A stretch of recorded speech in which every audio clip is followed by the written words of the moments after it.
Good morning, everybody. This is Kim Hickey here. Time for your daily Live at 9 briefing. It is the 7/22/20 edition. I cannot believe where the time is going.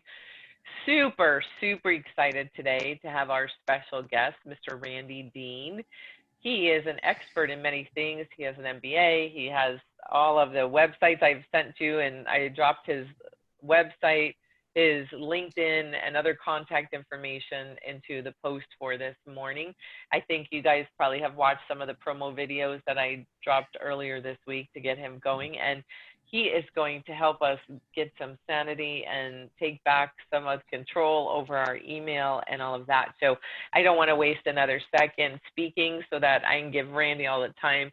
Please type in any questions. Randy's looking forward to them. And Randy, without further ado, welcome. Welcome to Live at 9 and joining API and all our members. So it's wonderful being here. Are you okay if I open up the presentation in the background? Absolutely. All right, let's do a share screen real quick.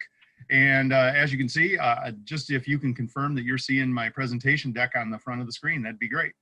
Awesome. Well, hi, everybody. As Kim said, my name's Randy Dean. I have actually been leading and teaching programs on time management, email management, related use of technology for about 30 years now, and professionally for almost for more than 16 years. So as you can see, I'm sort of that persona that you're seeing on the screen right now. I'm a little bit over the top. And I did want to share with all of you that I'm probably going to give you too many tips this morning. So I hope that you enjoy the tips, but don't feel like you got to take everything in. What I'm really hoping to do is give you a few essential tips on how to keep your inbox under control, because I know a whole lot of people have problems with their inbox. And to make many of you hate me and establish my credibility right off the bat, let's go in here and pop out to my Microsoft Outlook real quick, and let's pop into my inbox.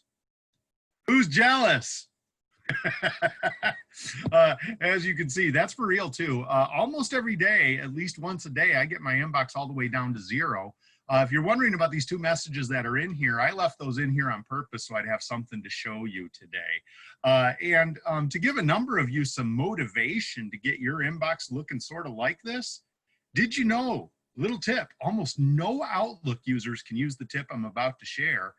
Did you know that if you get a big open white space here on your screen in your inbox where there's no emails, you can put your mouse in here, double click, and open a new email? See why nobody can use that tip? Nobody has that white space in their inbox. Okay, that's funny, but I'm going to show you how you might be able to get there. And for you to know, you can see my Google account, Gmail, just as bad. So let's get in and talk about what's going on with your email here real quick. First thing I'd like to do is, by the way, little PowerPoint tip. Whoa, wait, we're going off script here.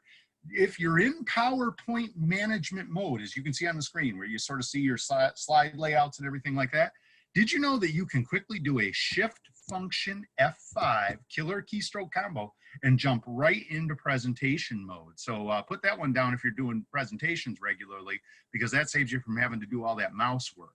Now, what's sort of fun is when I do my live on stage programs, obviously haven't been doing that a little bit with the virus recently, but when I do my live on stage programs, I like to ask a question to the audience right here. And the question is real simple. How many hours per day does the average professional email user spend simply reading, responding to, and administering their emails? Kim, since you're right there, how many hours a day do you think that might be? 4. 4. Good answer. That's a pretty normal answer. Actually, the usual range I get for a lot of the audiences I speak to is somewhere between 3 and 6. I did have a woman in Orlando a few months ago answer, and I quote, 12. So some people are doing very heavy amounts of email. The actual average is a little bit more than 2 hours per day. And so when you think about it, the typical average person's doing anywhere from maybe 25 to 50% of a typical workday just working on their inbox. Sounds about right, right? But then here's the kicker. I do a following question. And here's the interesting question that I do following this. And I've been asking this question for more than 15 years now. How many of you prior to today's program have had a formal strategic level email management course? And for 15 years, I've been asking that question. Major conferences, events, workshops, company trainings, university sessions. Consistently, I'm getting about a 1 to 3% return. So think about this, a tool that takes anywhere from 25 to 50% of your typical workday, only 1 to 3% of it training on how to use it and use it well. As a matter of fact, most people tell me basically the way that they work with email is, hey, we use Outlook, good luck to you. Hey, here's Gmail, have fun. That's the way most people learn how to use their email, which has been very good for yours truly, by the way. Which means, how did you learn to use your email? You learned how to use it on your own. And what that means is you might probably picked up a couple good habits, but then you've got 2 or 3 potentially really bad habits. So let's dive in and try to fix some of those bad habits right now. Here's the 2 key ways your email owns you. And I'm going to actually argue right at the end, there's even a third. There's a third way your email owns you, but I'm going to save that one for the end of the program. Number 1, you're just checking your email way too much. And let me explain to you what I mean by this. Average person is checking their email somewhere around 15 times a day professionally, but more than 20% are checking 20 or more times per day. And when you think about that, I've got people tell me they're checking every few minutes. Now, when you do the math on that, I mean, basically, you're just constantly distracted by your inbox. Now, the other thing that you're doing that is really killing your productivity is not only are you checking your email all the time, we're going to talk about that one in just a second, you're reading the same messages over and over and over again, doing nothing with them. As a matter of fact, can I show you why many of you are making that critical mistake? Let's do that right now. Let's pop back out. Let's go back into my Microsoft Outlook. Here's what I see people do with their typical average email. I'm gonna move our heads down here. And what I'm gonna do is this, take a look at this. You get this new email, you open it up, you read it a little bit. You go, you know what? I don't have time for this one right now. I'm gonna mark it unread. And you close it. Or, you know what? No, I'll put a flag on it. That's what most people do. They unread and flag. Kim, do you use unread or flags? She's nodding. She doesn't even want to admit she's using the unreads and flags. So you hit the unread, you hit the flag. Think about what you just guaranteed you have to do again later. You got to read it again. Well, when you say it like that, Randy. Yeah. It's percolating in your head right now, isn't it? Yeah, I can see the wheel spinning, because think about what you just did. You guaranteed you got to read it again and again. But can I share with you the dark, devious, ugly side of both unreads and flags? Here's the dark, devious, ugly side. Invariably, they're going to also start stacking up in your inbox on you when you're doing that, aren't they? And at some point, you see this little gray line here at the bottom of your Outlook? See that little gray line right there? At some point, the emails will fall below that line where they will never be seen or acted upon ever again. until the person that's trying to email you sends you yet another email going, hey, why didn't you get this done? Which starts it all over again. It's insidious. I don't use either of those tools, and I do not use the related stars in Gmail. Neither one. I don't use them. And the reason I don't use them is because it does just that. They make you look at them again and again. But would you be really interested to know that both Outlook and Google, Gmail, have an option which is just about as fast as doing the unreads or flags or stars, but will greatly reduce the number of times you look at each and every message? Would that be interesting? And gives you more focus, less distraction, more prioritization. Sound good? We're going to show you because it's built right in and almost nobody knows it's out there. So let's get back to the presentation though, because I wanted to first talk to you though about that first thing. Why are you checking your email so much? So let's go back and talk about that for a quick second. And let me see, I think I did my shift function F5. There we go. Let's talk about this. I call that blinging. Now, why do I call it bling? It has nothing to do with modern contemporary hip hop culture, okay? What I'm talking about. I'm like all about the shiny stuff, yes. All our members will tell well, you. I'm talking about the different kind of bling. I want definition number 2 in the dictionary. You know what that is? Okay. It's that little sound that your phone or your computer makes when something new comes in. Ba-bling! And you look. Like you said, it's shiny. You look. Something new just came in, so I'm looking, right? Or you could call it the squirrel. Squirrel, squirrel, squirrel. And so here's the thing, you're looking all the time. But now, I don't want to make you feel bad. about this. But before I get into sharing why I see people doing this a lot and what you can do to solve it, I wanted to share with you an interesting little thing. Institute of Psychiatry at the University of London did a study a few years ago where they found that the average professional worker that is constantly checking email, voicemail, text messages, and IM, if they're constantly looking at those data feeds coming in all day long, and they're getting a pretty heavy flow of feeds coming in throughout the day, which is frankly, I just described a whole lot of working professionals.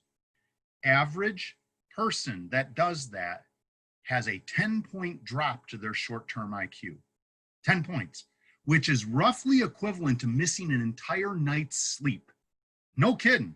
It scrambles your brains because you never have a chance to focus and you can't get your train of thought on track. Now, I don't want to make you feel bad about this, though, because listen to this. I get why you're doing it. Every now and then you receive a really important or really urgent message, or possibly a message from a person, client, customer, vendor, boss that really matters, an important person. So you're checking all the time to see if it's one of those. But let me ask you this. What percentage of the total inflow that you're receiving from those different input streams is a really critical, really important, and or really important person type message? Most people tell me it's 20% or less. So the vast majority of emails that you're receiving do not meet the important criteria, but you're looking all the time to see if it is one of those items, just so you don't miss it. Sound familiar? Did you know that both Outlook and Gmail can help you on this one? Check this out. So I'm going to jump in. I want you to resist this temptation. We're going to give you a strategy for doing something a little bit different here. So I'm going to pop out. I want to go into my Microsoft Outlook. Now, you notice I got this email from this Randy Dean guy, and I'd like to really know when this Randy Dean guy sends me a message, because frankly, it's a tad bit odd to send yourself emails. So watch what I'm going to do. I'm going to hit a right click on this message. Now, whoa, look at all those options, Outlook users. Let's go through these real quick. First, copy. That means you can actually put a copy in more than one folder. Quick print, self-explanatory. Here's your reply, forward, and just stop using reply all. Just stop it. Stop. Please, please, please say that one more time. Stop using reply all. By the way, you want to know my favorite reply all email? I love this one. You set up the email, you send it out to the large group of people. Somebody hits reply all to the entire message stream and says, thanks. Okay, by the way, did you know that you can actually stop reply all? It's really easy. If you're about to send out to a really large group of people, put your name and email in the to field. Put all other recipients in the BCC field. That way, if somebody tries to hit reply all, it only goes to the names in the to and the CC field, not the entire distribution list. And if you want to be really snarky, don't put your name and email in to field, put your favorite coworker's name in the to field. That's funny. Okay, let's keep rolling. Hold on. Mark is red and flags. You're not going to use those anymore. You're not going to use the on reds and flags. This is sort of cool if you're an Outlook user. Now, what's interesting, Gmail users, Outlook has this thing it's had for years called categories, but it's actually really similar to the labels function in Gmail. And what you can do is you can actually categorize not just your emails, Outlook users, but even your calendar items, contacts, notes. So what you do is you just come down here to all categories. It brings up the list, and then wherever you have one of these color codes, and so instead of saying red, green, blue, you just click on the item, hit rename, and you can name it for your projects, clients, customers, vendors, coworkers. So you can add tags to your emails. It's pretty cool. We'll talk about that maybe when it comes to filing in a minute. Right click, let's take a look at this. Find related. Now check this out. You can view by messages in the conversation, meaning by related items with the same subject line, or messages from that particular person. And it will search your Outlook's files to find all of these related messages. And if you put those categories on it, you can actually search by the category, which means by the label. I have a YouTube video about quick steps, which is very similar to rules, which is what I'm going to cover here in a minute. So I have a YouTube video about rules and quick steps, so you Outlook users can go check that out. But let's talk about this one down here called ignore. This is the bomb.com. Let me tell you what you use this one for. You ever get that message that says the following? hey everybody, Betty's birthday today. Make sure you wish her a happy day. So you send your little note to Betty and say, Betty, hope you have the bestest of days. Eat some cake for me. And then you spend the rest of your day putting everyone else's reply to that same set of email into your trash can. No, after you send your reply to Betty, you go back to the original, right click, hit ignore. Now all following replies will go right into your trash can. Booyah, that's a time saver. But now let's talk about this. I want to reduce distraction. Right click, rules, create rule. This brings up your rule management tool in Microsoft Outlook. So that was a right click, rule, create rule. I want to know when this Randy Dean guy sends me a message. So I'm going to click on Randy Dean right here. And I'm going to set it up so that whenever I get a message from this Randy Dean guy, I get a pop-up on my screen. That's display new item alert. And I'm going to even play a different sound. Whoa, wait, what? Yeah, look, I can change the sound. Now here's the bling sound. Listen. Did you hear that, Kim? Did that come through? Oh, it didn't come through. It's the boom, boom, boom, boom. You know, the little Windows notifier sound. But check this out. You can go browse your computer. And what you can do is browse your PC, search either all files or all media files. And what I want you to search for are .wav sound files. Now what'll happen is that you'll get up a whole list when you do the search. And it has a little sampling button like this right here, where you can even sample what those sounds are. Those are all the little dummy alert sounds that they've installed in Windows to tell you when something is happening on your computer. Here's the beauty. You can take one of those sounds and replace the sound that was there before for that particular person. So you know what you just did? You just basically made a new ringtone for your emails. That's cool. And get this, how many of you do a ringtone for certain callers? Probably quite a few. And did you know that most of the text messaging apps that are now available for iPhone and Androids allow you to change the sound for certain people's texting streams, text messages? Do you see what I'm doing in all of my major input streams? Email, voice, text. I'm setting up special notifiers and ringtones on all three. So that way I know when it's one of my most important people, which means I don't have to look at everything right now. See that? Now, that means you gain control over your stream. It's not running you. But wait, there's more. Hold on. Look at this. I'm going to turn these off because I want to show you something. You can also do by what's in the subject line of the email. Now let's go to advanced. See, if you go into advanced, take a look at this. It could be by, if it's from this Randy Dean guy, it could be if it has this in the subject line, if it has specific words in the header. Now let's talk about that one. What if you talk to your entire work group or team and said, hey, listen, I'm trying to reduce general distraction from email and inputs. If you send me an email that's either critical or urgent, please use those two words, either critical or urgent, because then you could set up a rule that says when it's critical or urgent, those ones will have the pop-up or the special sound. See, so if you can get everybody on your team to do that same little courtesy for each other, then you don't have to look at every brand new email right now coming in from your team, but you can look at the really important ones right away if you need to. Now, you got to have a chat, because if you tell your team members that, there's going to be somebody on your team invariably that wants to put critical or urgent on every darn email they send. And if everything's critical or urgent, nothing's critical and urgent. Remember that.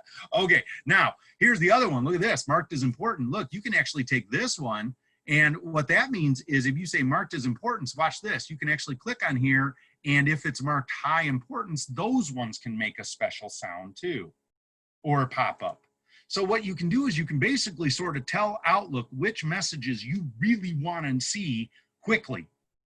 And then everything else can go onto a regimen. Now, before we do that, though, I know we got some Gmail people out here. Does Gmail have a comparable equivalent to what I just showed here? Actually, it does. Take a look at this. If you pop up here under your settings in Gmail, oh, they changed it. They just changed it. I love it. That's pretty cool. What I want to do is see all settings. That's brand new. I might have to make a new YouTube video. You used to come right to this screen, but they have a new quick settings tab. So every time I see them do something new, I make a new YouTube video. Check out my YouTube channel, by the way. Just search Randy Dean. But take a look at this. If you come into here and you come over to filters and blocked addresses, you can create a new filter. Now this is going to look really similar to what I just showed you. Watch this, create new filter. If it's from, okay, now let's put in Randy. Oh, there it is, Randy@randalldean.com. That's me, right? What I want to do now is create a filter. Now watch the background. That just loaded up all the emails from this Randy Dean guy that are in my Gmail. But now here's my next step. Always mark important. So emails from Randy Dean, always mark important. Create filter. So the filter's been created. If it's from Randy Dean, mark it important. Now watch this. This is what's cool. That's step one. Here's step two. Go to the general tab in your settings, page down to where it says desktop notifications, important mail on. See what I just did? I'm telling Gmail who's important, and those emails will pop. Not everything, just the ones that are important. So I basically have a way to tell both Outlook and Gmail who my most important people are, which means I don't have to look at everything right now. Now, what am I going to do with everything else? Well, here's what I'm going to do with everything else. I'm going to follow the taming email decision tree on a time-based regimen. Wait a minute, a what? Here's what I mean, time-based regimen. You got your important and critical and urgent emails and other inputs popping. They're popping. You don't have to look at everything right now because most of the stuff you're receiving isn't that critically important right now, right? So what I want you to do with everything else is get on some sort of a time-based regimen. Now, when I say time-based regimen, I don't know what regimen you should be on. That depends on the nature of your work. If you're in an intensive, quick service, customer service type position where people expect very fast response, you need to have a shorter regimen. You might still be checking your email every 15 to 30 minutes through the day because that's what you have to do at your job. Now, some of you hear that and go, whoa, every 15 minutes, that's way too distracting. I need to focus on my projects and my clients a little bit more deeply. Well, then you stretch it out. Maybe you go to an hour, maybe you go to 90 minutes. I know some people that only check their email 3-4 times a day. By the way, if you only check your email 3-4 times a day, you might want to let everybody you work closely with know that, because I promise you, there's a whole lot of people out there that use email basically like instant messenger. And can you see the car crash that's going to happen if you got somebody that's only checking email 3-4 times a day and somebody who's using email like instant messenger? But if they know that that's their strategy, the person that's only checking email 3-4 times a day says, hey, you got something critical urgent, pick up the phone, call me. That's easy, right? So I don't care what regimen you get on, but when you get on a regimen, here's what I want you to do. Notice this. Now, I've been following this strategy for about 30 years. I learned the basis of this strategy from a guy named David Allen who wrote the book Getting Things Done. You know, so if you want to go off the deep end, that'd be a little recommendation for you. But basically sort of walks you through the process of what you do every time an email comes in. And if you follow this process, you know how I said you're reading your emails over and over? You're going to stop that right here. Here's how you stop that. New email comes in. If you open it, you just made a deal with yourself. I cannot stop looking at this email until I know what I need to do with it next. You need to make a decision. So if you're taking notes, receive new email right over here. Decide. Make a decision. By the way, if you're too busy to be able to even open an email and make a decision, might I argue that maybe you're too busy to even be looking at your email right now? If the house is burning down around you, why are you checking your new messages? Now, I did have somebody say, hey, but Randy, what if I'm checking my message to see if it tells me how to put out the fire? Okay, I get that. You can check your email and other inputs when you're dealing with a crisis, but here's what I want you to do in crisis mode. It's not what you see on the screen. If you're in a crisis mode, if you're fighting some active fire in your life, here's what I want you to do when you open up email, voicemail, text. Scan the username, scan the subject line, scan the phone numbers. Go down to the item directly related to the active fire that's burning right now and put out the fire. Don't get caught by anything else. You're going to get burned. This is what you do when the fires are out. Which is, if you're going to open up a new email, what are you going to do, Kim? You can't stop looking till what are you going to do? Decide what you're doing with it. You got to make a decision. Now, doesn't that sound sort of logical, by the way? Oh, so I should read an email until I know what I need to do with it? Now, here's the little wrinkle that's sort of cool. Like I said, this is where David Allen kicks in. What he taught me years and years ago was, well, if that thing takes you a couple minutes or less, don't keep it for later. Just do it. Get it done. And when you think about it, there's a ton of inherent logic right here. First thing, if you're not keeping the quick little stuff moving and you're getting quite a bit of stuff coming in, might it not just stack up and bury you over time? I mean, just think about that. I mean, how many of you are buried with a whole bunch of little stuff? My diagnosis is you're probably not keeping the quick stuff moving. You know, so if you see something quick, you just got to get yourself mentally trained. That's quick. Do it now. Just keep it moving. Don't become the log. Yeah, go ahead, Kim. Mark Cox says he reads his emails 15 minutes in the morning, lunch, and before he leaves. Yeah, and that's fantastic. The only, like I said, the only advice I might give Mark is to make sure everyone on his team knows that. And the reason is because sometimes something really critical or urgent might come through, and that person might have to wait 2 or 3 hours for a reply. And if that's the case, then they should pick up the phone, right? And they'll know that if they know that's how he's doing it, which is, I think it's a wonderful strategy if you can get away with it. I just think you want to make sure that the other people on your team know it. But so we run into something quick, get it done. Here's the way to remember this one. Let's go to Ohio. Ohio, only handle it once. Don't keep quick stuff for later. And let's just think about this. Something takes you 30 seconds or less, a minute or less. By the time you've looked at it 3 times before doing it, you just doubled how long it takes. How many of you have the time to double your work? That's what you're doing when you're keeping quick little items for later. You're doubling your work. I'm pointing at you. That looks sort of cool. Okay, so little zoom effect there. Now watch this. What if it takes more than a couple minutes? Well, then it should probably go on to whatever task list you're using. Or maybe, write this down in your notes, or maybe your calendar. Now here's what's really cool. This is the kicker. This is the big tip. Kim, I showed you a little bit of this the other day when we were doing the prep test run. Here's where this thing all ties together, and this is the bomb. Okay, watch this. I'm going to jump out here. I'm going to go into my Outlook. I got this test email from this Randy Dean guy, but really my actual task for being here with Kim today on the program is to offer to everyone that's here today a whole series of little bonus productivity PDFs where I give additional tips on time management, email management, project and team management, smartphone and tablet usage. Many of those little 2 to 4 page PDF files even have link throughs to my YouTube channel where you can see a lot of the tips in today's program a second or third time. Sound pretty good? I'm going to get those to Kim so she can share them to everybody who's on today's program. Okay, so you can have make those sure that y'all email me, khickey@autotraining.net. Look at them adding to my emails to share Randy's. Yeah. So and if you see this from any other resource, I don't know, maybe this video will end up getting to where other people see it. You can just email me at randy@randalldean.com. See, it's right here on the screen. And I'll do the same for you. Just say bonus PDFs. And here's the thing though, that's my task. Notice the subject line does not match the task. Does the subject line of the email ever match the project, person, client, or task it's related to? Typically not. Can you do everybody? Commenting. Yeah, can you do everybody in your world a little bit of a favor here and try to make better subject lines? You know, tell them why they're getting it, what they're doing with it, when they need to respond, you know, what project it's related to, you know, things like that in the subject line can be really helpful.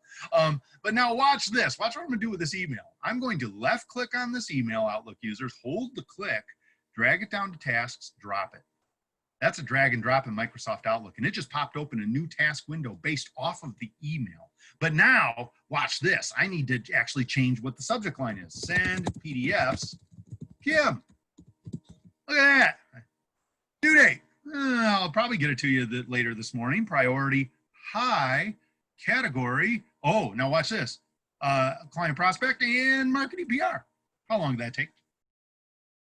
I have to tell you that since you showed me this the other day, I've been using it and it's been a real game changer for me. Now, what's interesting is, now here's where there's a breakdown though sometimes. You do this, now you've got to make the effort to actually use your task list. That's the game changer, you know, because a lot of people have trained themselves to basically use their inbox as their de facto yet very dirty file cabinet and their de facto yet very dirty task list because they're marking things unread and flagging stuff without clear instruction. If you're doing this step, you got to be willing to actually go over to where it says tasks or the icon for tasks on your screen and look at your task list once your inbox is clear. That's how this whole thing works. But now, notice though, I want to show you a couple things. It only took you a few seconds. And by the way, do you have to do this in Outlook? I don't care what task list you use. You do your sticky note, your sheet of paper, your planner, your task app on your phone. I don't care where you make it a task. Just make it a task. So it doesn't need to stay in your inbox. Make sense? Although I do like the Outlook option because look, very quickly I can say the date I want to handle it, the priority. I can tag it with those labels we talked about, but look what's down here. Killer, the text of the message. So I've identified the task in the message and I have the text of the message inside the task. Do I need that in my inbox anymore? I'm gonna argue probably not. But now I know some of you right now are thinking, oh, okay, major problem. I see a major problem right here. If I do what this guy just said, I won't have the email in my inbox, but I probably won't look at my task list too, and I'm gonna miss things. Are you thinking that? Are you worried about that? Watch close. Reminder, save and close.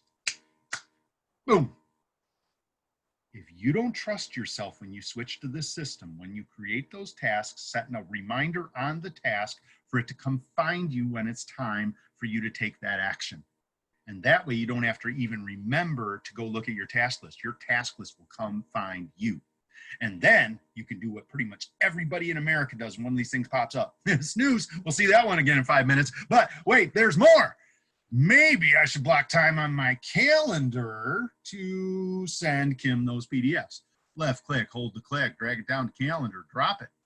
That pops up a new calendar item window. Of course, I need to change the subject line once again. Send PDFs. Kim. Location. Home office, East Lansing, Michigan. Beautiful day today. Heard we're going to have some thunderstorms. And let's see, category, client prospect. How long did that take? Oh, wait, that's the same. But in what, 15 seconds, I made a calendar item? You know what, though? I might want to invite Kim and the other followers to this meeting I just created. Invite. Look at that. In like 20 seconds, I can take an item that was in my email, turn it into a calendar item on my calendar, which I can then immediately flip into a meeting request. Oh, but wait, there's more. Look at this. The text of the message, once again, is right down here in the bottom of the meeting invitation now. So I can put a cover note. Hey, everybody, look at this message we just got from our key client. We need to have a meeting about this later this afternoon. Cool. But wait, if you're using the Microsoft 365 conduit and you're sharing your calendars across, before you even hit send for the meeting later today, you can pop up here to scheduling assistant and start typing in their names and emails to see if they're even available at that time. Not bad. Now, I'm not going to actually put this on my calendar because it's already on my task list. That would be redundant, but I got one more for you. Let's not save the changes. I'd like to get this Randy Dean guy into my contact database. That way I'll never forget who I am. Left click, hold the click, drag it down to people, drop it. By the way, if you've got the icons on the screen in the corner, it works the same way. You can drag it to the icons, it'll still work. Take a look at this. That created a new contact item and it auto-populates both name and email. I don't even need to type those in. But if you take a look over here in the notes related to the contact, it's got the text of the message. And hey, let's check. Oh, cool, he's got a signature. Let me grab that job title right there, pick that and move it to job title. Let me grab that phone number right there, pick that up and move that to phone. And let me grab that mobile number right there and pick that up and move that to mobile. How long did that take? Did I type a letter? Did you notice I didn't even do a cut and paste right there? I just did what they call an end click, drag over, and move. A what? Watch close. Click on the end of the item that you want to select, drag over until it's fully highlighted. Once it's fully highlighted, release the click, which allows you then pick it up and move it to where it belongs. It's called an end click, drag over, and move. Now, once you master that little strategy, save you a couple seconds every time versus cut and paste or copy and paste. But did you know that that doesn't just work in Outlook? That works in the entire Microsoft Office suite, Word, Excel, PowerPoint. It even works in Gmail and Google Docs, no joke. So in any of those tools, you have a little piece of text or data in the wrong place in your document or file, simply highlight it, grab it, pick it up, move it.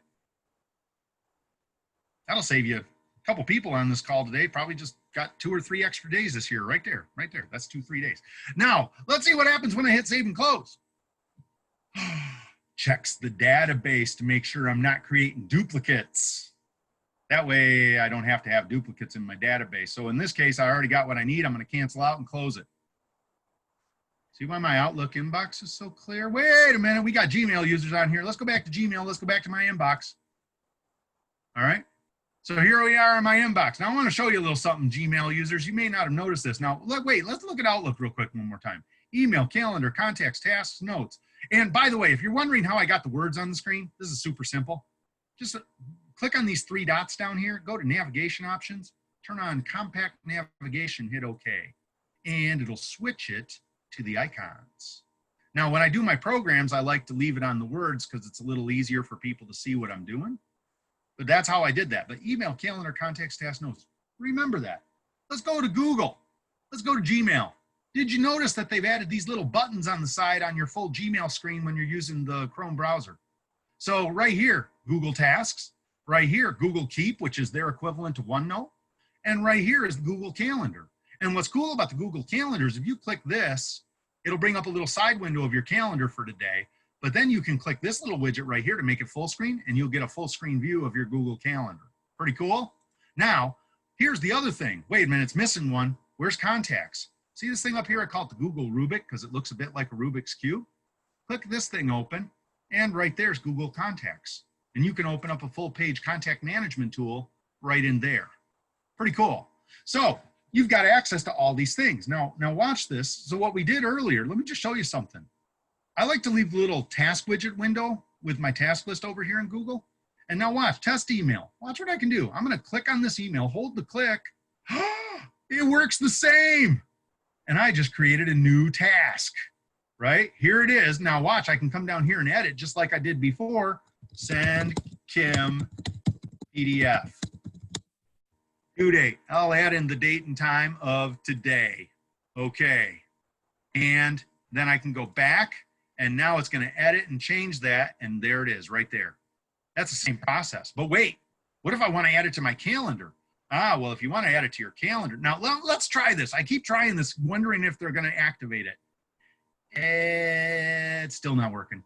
Okay, never mind. I keep hoping that they're going to make drag and drops. You can drag into the calendar window over here, but it's not working yet. But watch this. It's real simple. Just open the message, and up at the top, 3 little dots. Click on this. I wish they put the word more, because I think a lot of people never even click on this because they don't know there's stuff in there. Just put the word more. Create event. And that will create a new Google Calendar item based off the email. Oh, and wait, there's one more for you. I'm going to switch to a different email because I know I'm already in my Google database. I got this one from a person that actually does local aeration of your lawns. And watch this. I'm going to just put my mouse over the person's name and leave it there for a second. Add to contacts. So as you can see, Google users, you can very quickly and easily convert your emails to task, calendar, and contacts too. And that's why my inbox in both places is so clean. See, my inbox in both Outlook and Gmail is clean because I want you to think this through.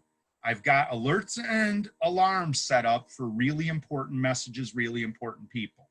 I can look at those ones right away if I need to. I do a regimen for everything else. You know, for me, I'd say a typical day, maybe every hour to 90 minutes, I check my inbox because I do have a customer service component to the business I'm running, doing these programs for people. When I do that customer service, regimen, I'm doing this thing, which means if I look at an email, I got to make a decision. If it's quick, I'm going to handle it right now. If it takes more than a couple minutes, I'm going to add it to my task list or my calendar. And then here's the piece where it all finally ties together. And once I've either got it done or got it on my task list or got it on my calendar, it's not staying in my inbox anymore then. It's going to either get filed into an appropriate subfolder or archive location, or it's going to be deleted. Now, if you're a Gmail user, what you might do there is label it and then archive it. Then it leaves the inbox. Why is it critical to get these messages out of the inbox once you either have it done or on your task list or on your calendar? Because if you leave it in your inbox once you've got it done or on your task list or your calendar, you're probably going to read it again later when you don't even need to because you can't remember if you got it done or not. And that is a pure form waste of time. Now, you're probably saying, well, how do I structure my files and folders? I don't have enough time to do that on this short call today, but I want to tell you, I made 3 new YouTube videos a while ago, and I want you to listen to this because this might solve some of your problems. Video number 1, how do I set up my folders? Do I make a whole series of complicated folders and drop-down folders and folders inside of folders for every project and client and customer and vendor and coworker? Well, yeah, you could do that. Or do I make a really simple structure, just a couple folders, maybe even just one folder, done for now? You could do that. Think about that. Think about this. You could put every email into a single folder called done for now. But if it's been labeled, then you can search by label and you don't need folders. I talk about both options in that video, and you can figure out where your best strategy is. I imagine most people are going to do a bit of a hybrid where they have their most important projects, clients, folders, and then everything else goes into sort of a general folder with labels so you can search. Cool. Video number 2. How do I clean up my really messy email inbox so I don't have to spend weeks cleaning up my really messy email inbox? And I talk about ways to really speed that process up so it doesn't take a ton of time. And hey, if you got a messy office, I have a related video on how to clean up the mess of your stacks, piles, and clutter in your office using the same basic strategy. So let's get rid of your junk. Hoarders beware. so if any of those hit your sort of problem spots, go check out those videos. And I'd recommend subscribing because I'm actually going to be posting a new video because what's interesting, Microsoft Outlook just moved search.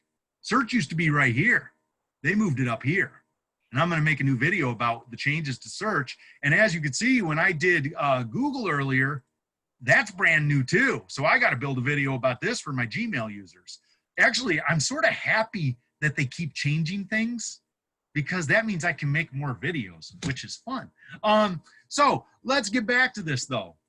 So that's why my inbox is so clean. I'm just doing this all day long. And no, you're probably saying, well, wait, what are you doing in between? I'm getting stuff done.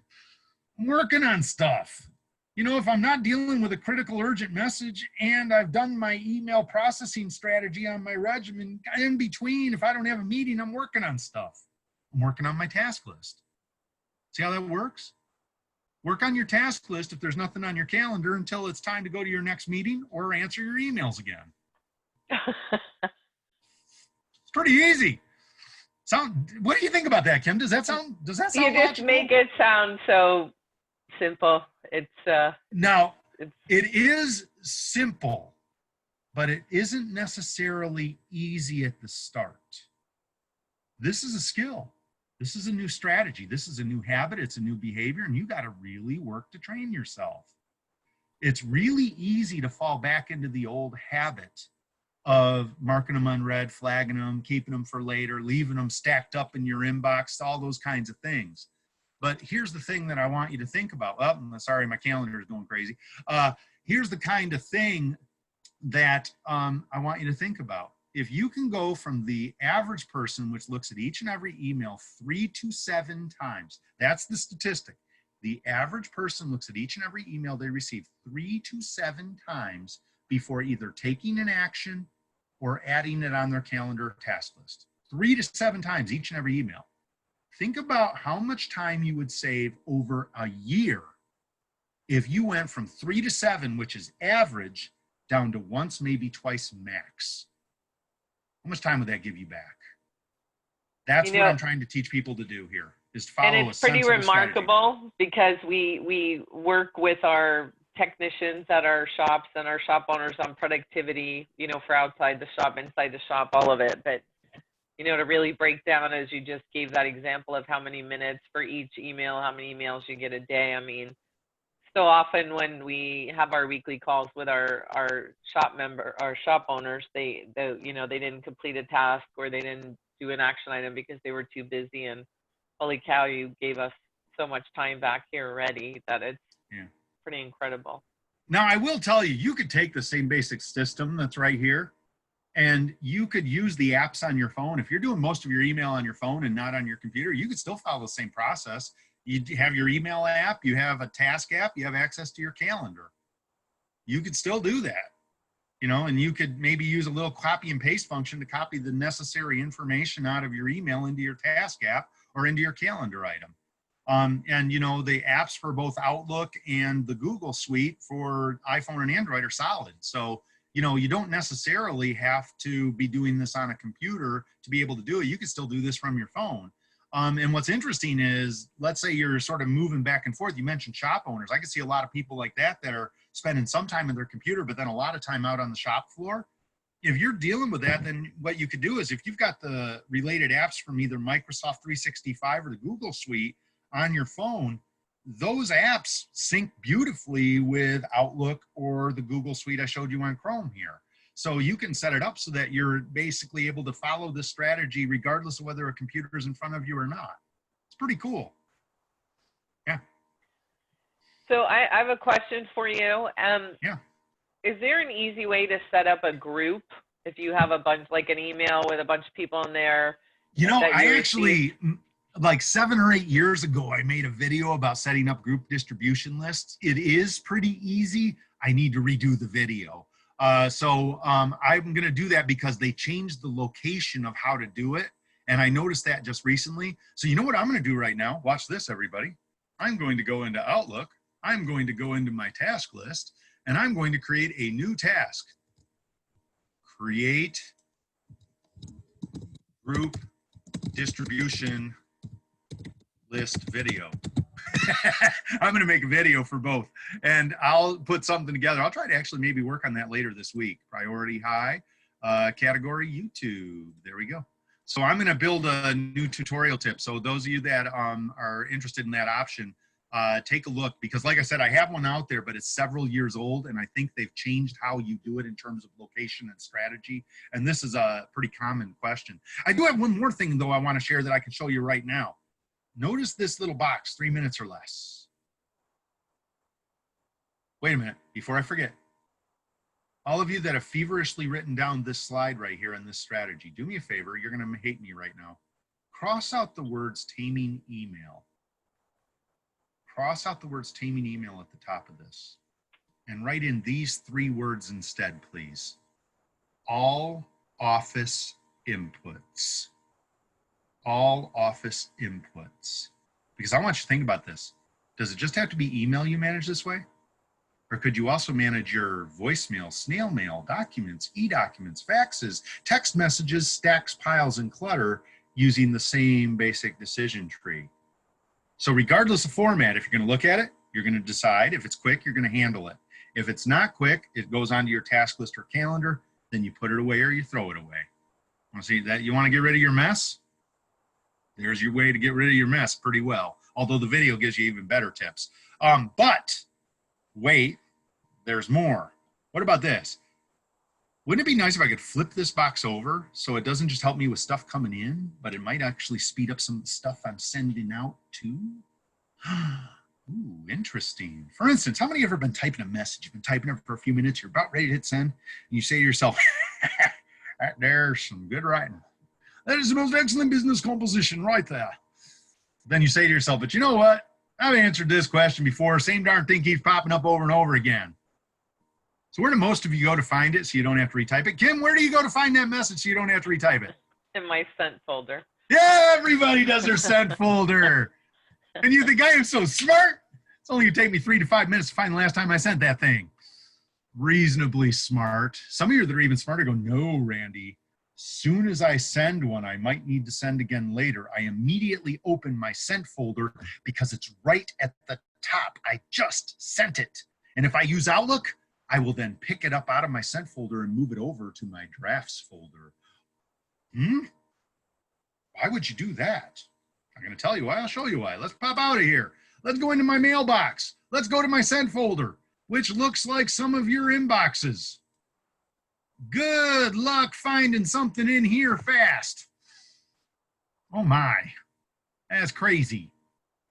I'm never going to find something fast in here, but look at my drafts folder. It's only 18 total items, and I bet you I could clean out a few. 18. What's that, a page and a half? Including this one right here, which is what I send to my YouTube people. Now look at this. I've set this whole thing up. It's an email that I sent to this person, but look down here. Look down here. It's got the text and message, and it's got the attachments. Oh, all I need to do is hit forward. If I hit forward, now it's going to give me this goofy forwarding header, but I can quickly come down here and get rid of this, take that out and put in, hi, Kim. Thank you for the request. How long did that take? See what I did? I took an email I already sent with attachments. I turned it into a template for future emails with all of the information that I need inside. I do have a typo in there, so I'm gonna get rid of that and fix that. All right, now take a look at that. There that is. Now I'm gonna save this email in the background because I'm actually gonna send this email right here to you, Kim, so you can send it out to all of the people on today's program, okay? So this email has those attachments that I was talking about right here. Here's my bonus productivity PDFs. So when we get done with the session, I will actually forward this on to you. But I want you to think about this. I sent this message before. It had the information I needed. I sent it, and then I moved it into my drafts folder, because in my drafts folder, I can find it much faster than I can find it in my sent folder. And it keeps all of the attachments. So I don't have to go find the attachments every time. So Randy, when you do that and you forward it, it still keeps the draft in there? Because I've tried that before, and I thought that it takes it out of there once you send it Now, again. see, this, what's interesting, a lot of people go, Randy, when you send a draft message, it's gone. But do you see what I'm doing? I'm not sending a draft. What am I doing? I'm forwarding an already sent message. Okay. And if I use forward, I can use it over and over and over again ad nauseum. See, because, and that message will still stay in there. I'm just moving it into my drafts folder because it's easier to find quickly. That's the whole reason it's there. But wait, there's more. What if you have an email that doesn't have all these attachments? It just got basic text, maybe a web link or two, an image or two.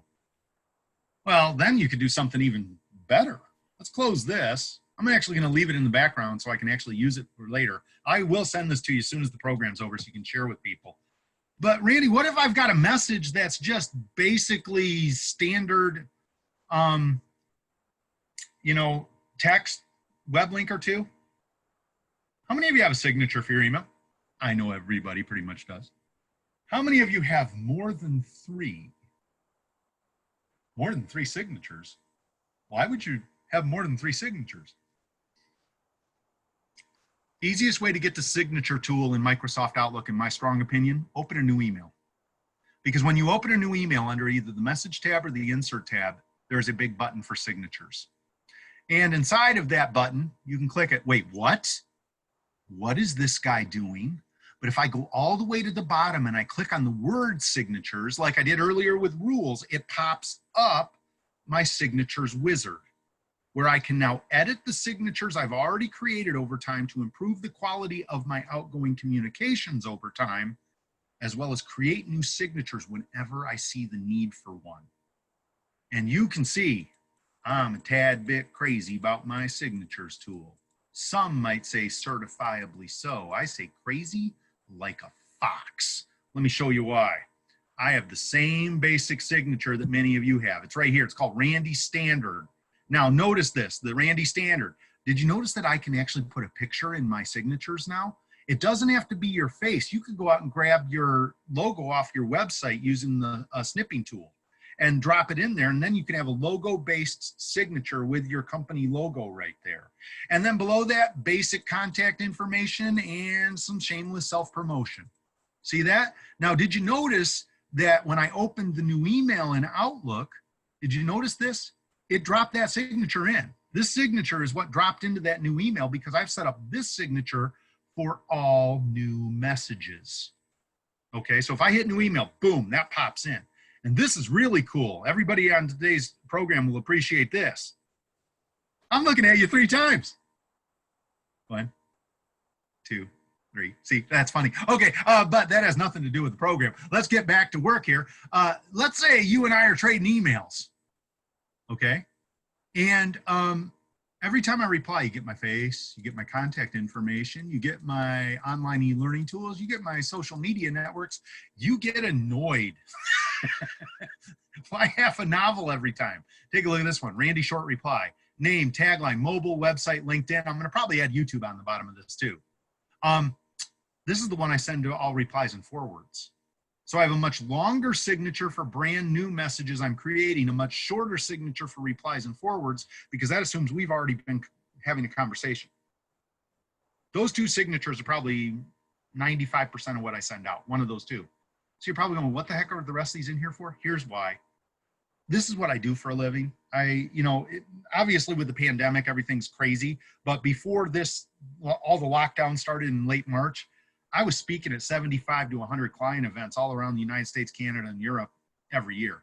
Right now, I'm doing mostly webinars because of the pandemic, but I'm sure that once we get things hopefully under control at some point, I'll be back out on the road doing this again. And if I'm doing my job well, 2, 3, 4 times a week, somebody sends the following message. Hey, Randy, saw you at the conference, saw you at the event, saw you at the workshop. I think our people could benefit. How do we make that happen? Take a look at this signature right here, info request. Wait a minute. I've seen people do that with their signature before. That's not even over the top. That's just plain rude. That's just rude to have a signature that long. It's not a signature, it's an automated response letter. Wanted me to show you how it works? I'm gonna cancel out of here, pop up to signature, go down to info request, click on that. That overwrites and replaces the signature that was previously there. Now I'm gonna do that end click, drag over and move. That way I don't have to think of subject lines. And let's fix the top of the message so it's ready to send. Dear Kim, how long did that take? Get the word signature out of your head, Outlook users. Replace it with automated response tool. Now I have a related video out on my YouTube channel that shows you not only how to do the drafts folder for messages with attachments, signatures like I just showed you here, but there's another feature called Quick Parts, and I show you how to make that thing work too. It's under the Insert tab, and take a look at Quick Parts. Perfect for little blurbs. Boom, I have a standard PC laptop that can hook into a projector. Blah, blah, blah, blah, blah. I'll show you how to set that one up too. Wait a minute. Gmail users, I don't want to make you feel left out. Let me show you something here. If you're in Gmail, you can go into your settings. You can go to see all settings. This is new, like I said, by the way. When you go into see all settings, you can go into advanced right here. See advanced at the top, click on advanced. And what you're going to see is a whole series of things that they've set up that you could basically turn on. I recommend you read through all of these because some of these might be quite good. The one that I've enabled is called templates. I turned it on. Let me show you why. This is pretty cool. I'm going to hit compose. I brought up a new email message in Gmail. Once again, down here in the bottom corner, wish they used the word more. See those 3 dots? Most people probably have never even clicked on that. Click on more, go up to templates, which are now enabled, insert standard info request. Boom. That's the same.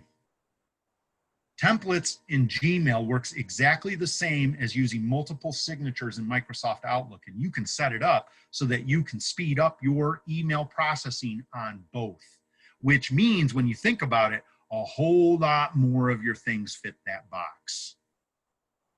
Wow. Which means you can handle a lot more of your messages right now. You don't have to save them for later to deal with them. You can just get them done. And over time, improve the quality of your communications too. I'm out of time. Wait, one last tip. One last tip. I'm gonna jump way down here to the bottom. I can get you this deck though. I'll get you this as a handouts deck because there's a few other tips that are in here, Kim. So I'll include fabulous. this. So and then I got a couple quick questions before you sign off. Sure, but I got one last thing. How many of you are getting spam? Spam. Okay, if you're an Outlook user and you get that spammy, junky looking message in your inbox, do not open it. Don't open it. If you've got $53 million in the Bank of Nigeria waiting for you, you do not need to open that message. Here's what you do. Single left click on the message. Click on it to select it. Let's show you. Click, it's selected. Hold down the shift key, hit delete. That does a permanent delete. What that means is it doesn't even go into your trash can. It's gone. That's what I do with spammy looking messages. I don't even try to block them because most of the time the really bad spammers, they're not using the same email address over and over again anyway. Although if you do see that they are the same person over and over again, those rules I showed you earlier, you can set up a rule to block them. Okay, now wait, if you're using Gmail, you do something a little bit different. You get something spammy in Gmail, it's real simple. Just go to your inbox. If you get something spammy in your inbox, click on it, and then hit the stop sign here at the top. That tells Google that that is a likely spammy message. It'll remove it out of your inbox and then put it into your spam folder or delete it. But if enough other users report the same message using the same stop sign, Google will know that that sender is a spammer and shut it down.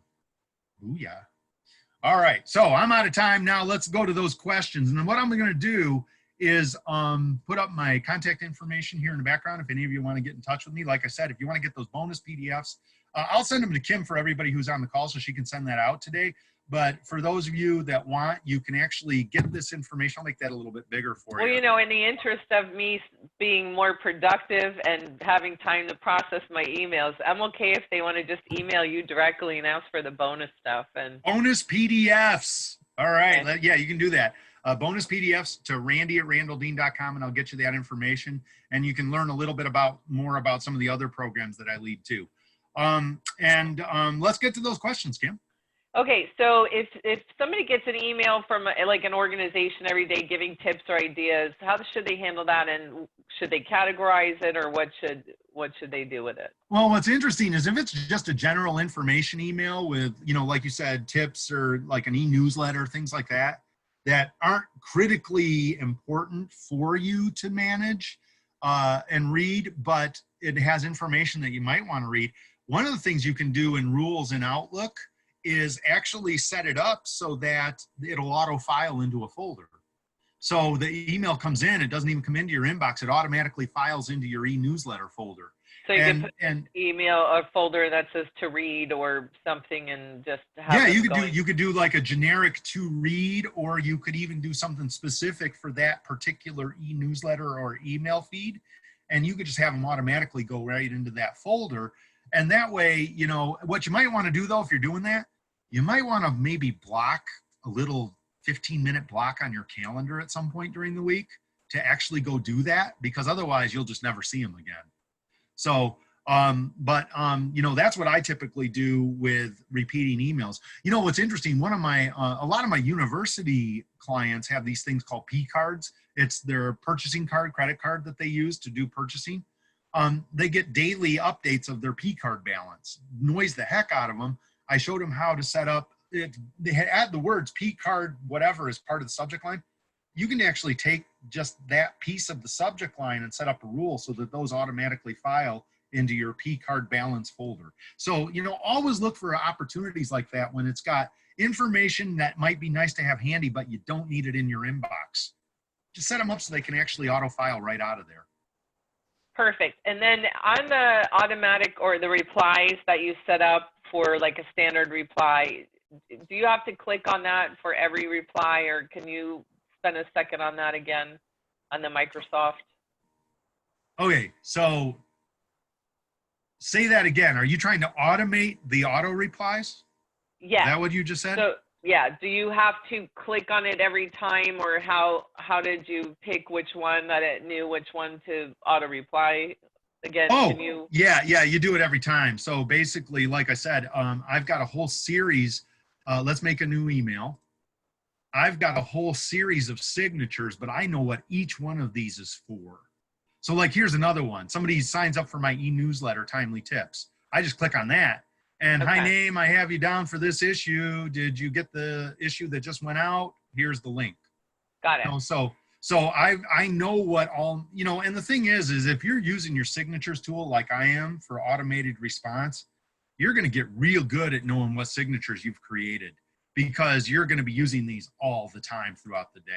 It's okay, just, perfect. it's like, you know, it'll become second nature to you.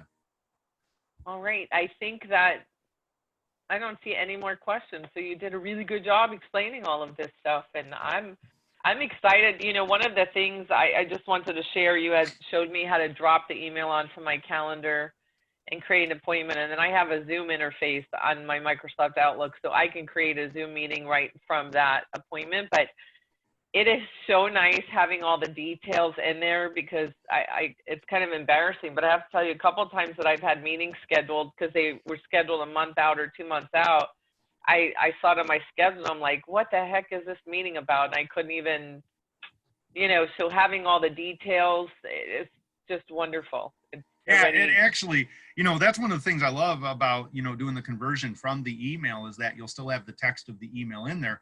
But, you know, I guess one little final tip is, when you're booking a calendar event for the future that maybe was based off of a conversation, you could just open up a blank calendar event while you're having that conversation and take notes. You could take notes in the notes field of the calendar event that's just sitting on your screen while great you're tip. having that phone call. So that way, when it's over and you need to book the next meeting, you've got the notes from your previous phone call or meeting right there. Idea.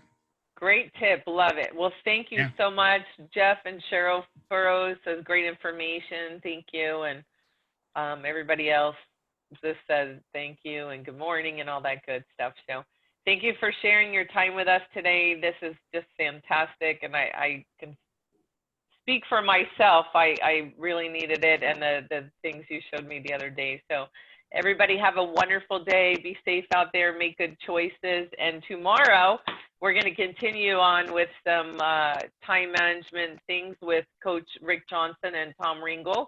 They're going to talk to you about some time management tomorrow. And then Leanne will be back on Friday to continue her leadership series and about accountability and all of that. So thank you again so much, Randy. Don't forget to email Randy for the bonus information. And Randy, I'll look for your email so that I have it too. And then I can attach this PowerPoint to when we upload it. So thank you so much for joining us.